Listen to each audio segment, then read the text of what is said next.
welcome, Nick, and thank you so much for your time. So, as I've mentioned, we have a book club in June of this year, and we're going to be reading your fabulous book, The Threshold. So, firstly, just welcome, and maybe for those people that don't know Nick, I know you a little bit, but maybe just giving a little bit of context about who you are and the thinking environment and your journey. Yeah, maybe what your thoughts are.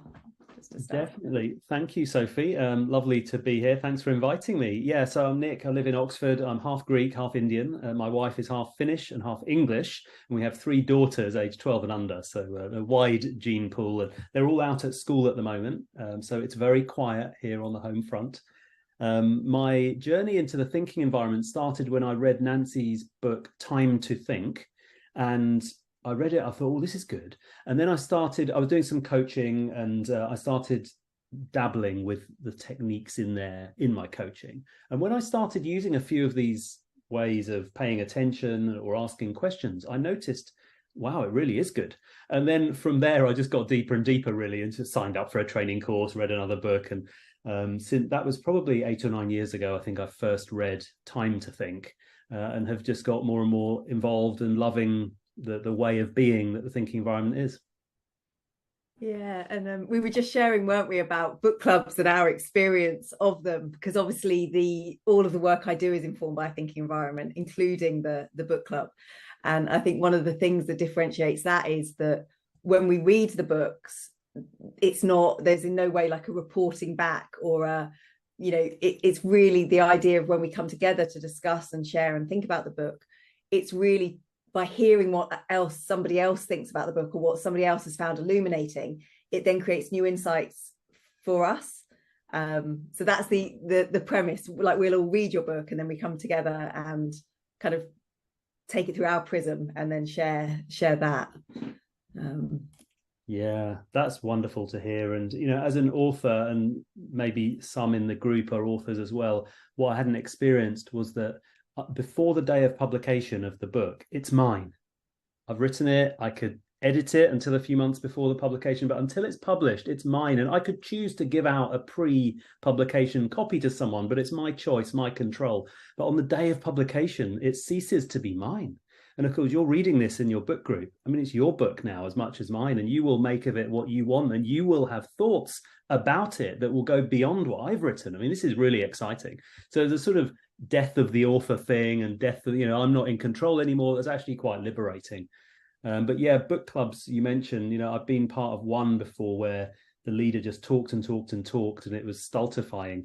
But then I went to one a few years ago, and I went to 3 sessions, and it was the best thing ever. And I reflected on why, and I realized that unwittingly the leader had led it in many ways using a thinking environment, because every single person who was there, and about 10 of us, we all got a chance to speak. There was no interruption. People were paying great attention to each other. So over the course of a few weeks, people felt safe, and we were sharing some deep stuff. And it wouldn't happen every evening in every group, but there was just this safety and this desire to, actually, as I think about it now, this desire to know what the person was going to say next. And I think somehow the facilitator created that space for us. So I have very happy memories of that book group. Yeah, and they are wonderful things. I mean, it's interesting, Nick, because I met you before you wrote the book. We were just saying, weren't we? I met you in London, and obviously we're both thinking environment practitioners. And I just would be really interesting, like how the thinking environment maybe informed the writing of the book, or obviously, I've and I always say I don't curate the book, so I read the books with my clubs. But how AI is developing, and how the thinking environment might support that. But I was just, before we go into that, I'm just really interested in like how the thinking environment's informed your approach and your sort of crafting of the book. Yeah, do you mean the structuring of the book, or how I went about even creating time to write it, or what do you mean? All or any of that? Yeah.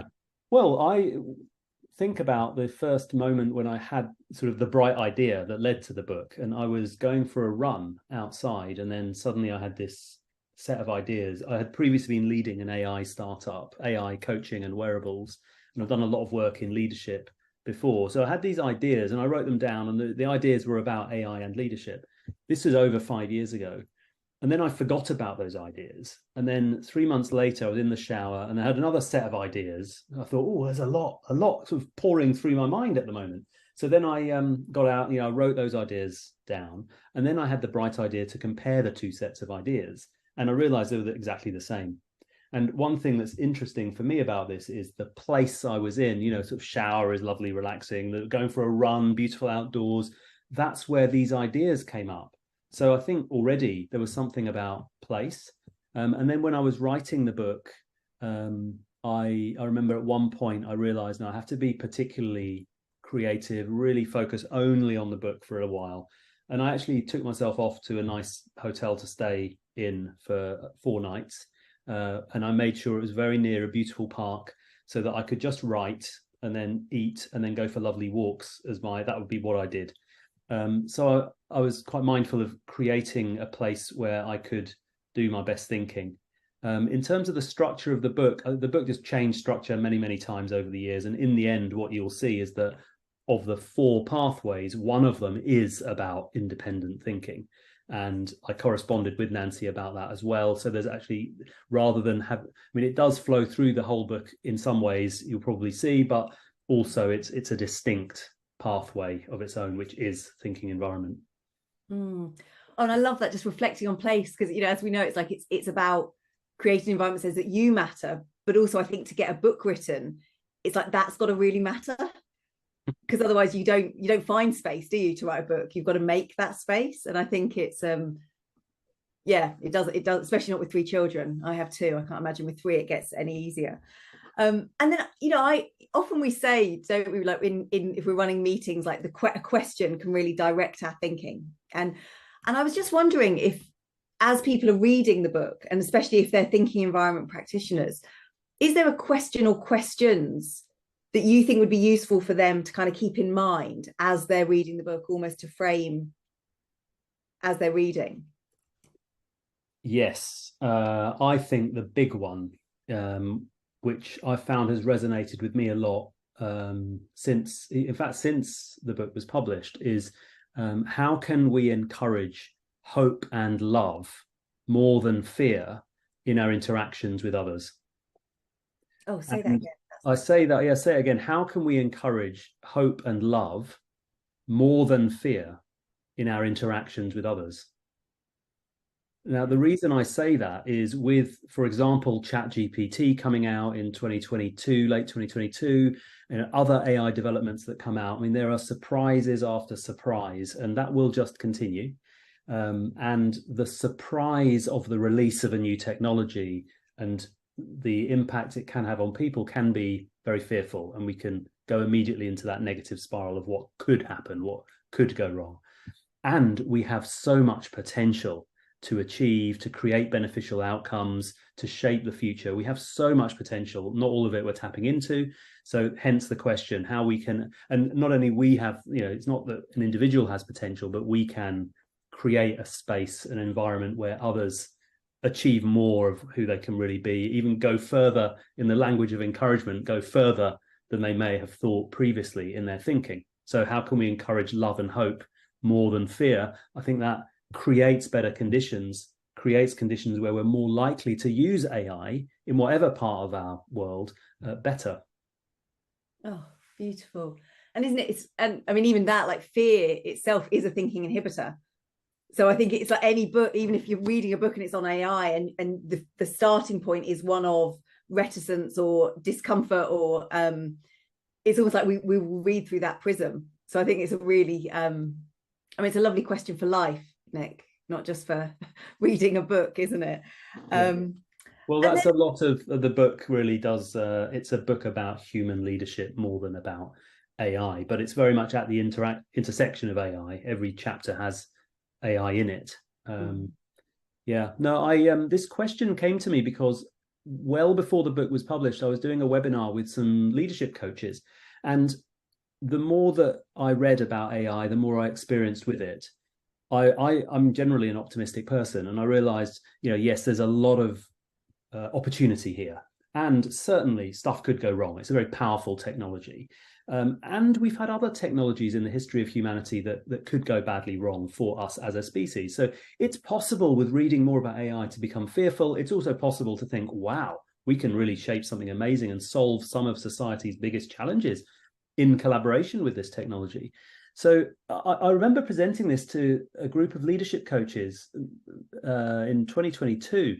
And I was coming to this webinar really quite full of optimism, and I was blown away by how fearful everyone was. And I was scratching my head afterwards thinking, where did that come from? And I just realized it's a natural part of the human condition. We can tip into fear sometimes.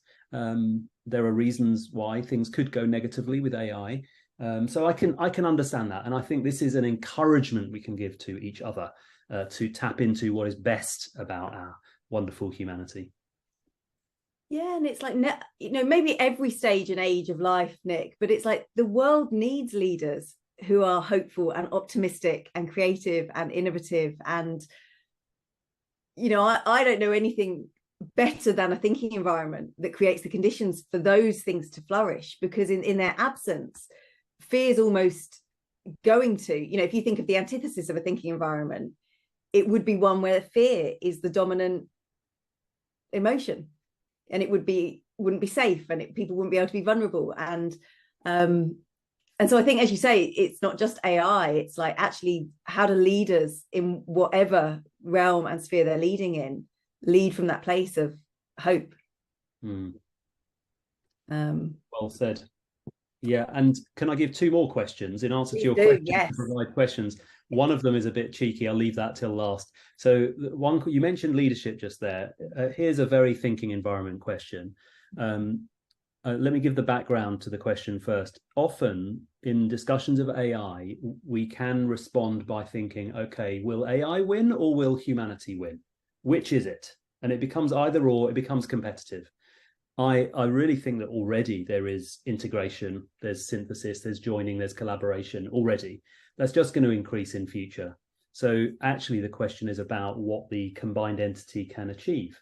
So the question is, if you knew that AI and humanity in combination can generate magnificent thinking, how would you lead? Like any good question, it makes you think, doesn't it? As in, that is a brilliant question. Go on then and give me a third cheeky.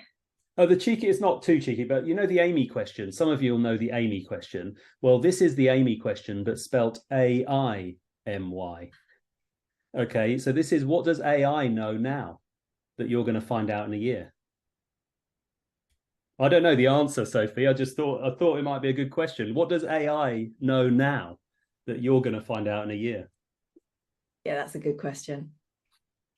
And it's almost about what, like, we have to determine, isn't it?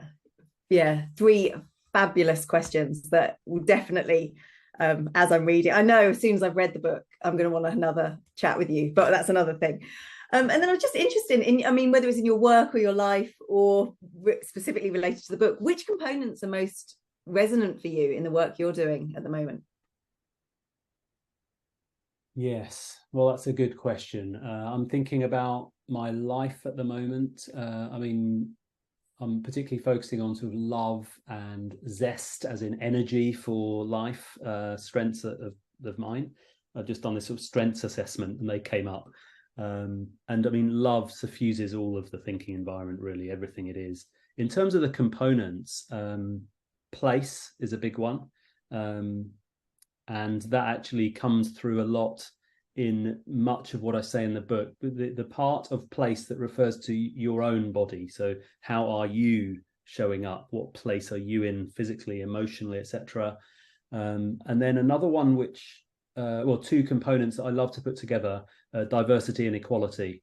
And I call them, actually, there's something in the book about this, I call them the binary star. It's like this phenomenon where you have 2 stars that are kind of orbiting each other, and the center of gravity in the 2 stars is in neither star. It's in the middle, in the space, if you like, but they're very joined and they go together. It's a binary star. And I call diversity and equality this because diversity or difference without equality doesn't work. You get these hierarchies. or we think about equality without difference, and then suddenly we're all smoothed out as if we're all exactly the same and it's just homogeneity. So playing with this binary star, I think, is very important. It can get forgotten when it comes to training sets for AI models. So yeah, that's something that I'm giving a lot of time to as well. Oh, so is there anything more you think or feel or would like to share with us? The thing that's coming to mind is I would like to encourage you, Sophie, on what you are doing in the book club, and everyone who's attending the book club. You're giving time to think really well about not just my book, but a range of books, and being creative, being engaged with ideas and how we can impact the world. It's going to come more and more important. And we talked about love earlier and hope earlier, and being those kind of people can inspire others to produce these technologies in more beneficial ways. And I think that's going to be vital, because this is going to be one of the key challenges. So yeah, just I feel a big encouragement going in your direction. Thank you. Well, Nick, I think, goodness, what I'd like to appreciate just before we close is you have such a beautiful way of articulating what's inside of you and bringing it out. And so I can't imagine the book is going to be anything other than you doing exactly that. But so the quality I want to appreciate is the way you communicate your heart. Thank you so much. Thank you, Sophie. And I appreciate your energy. I've really felt that, experienced that today throughout this whole Zoom call. So great, positive energy. Thank you. Thank you. Just stop that.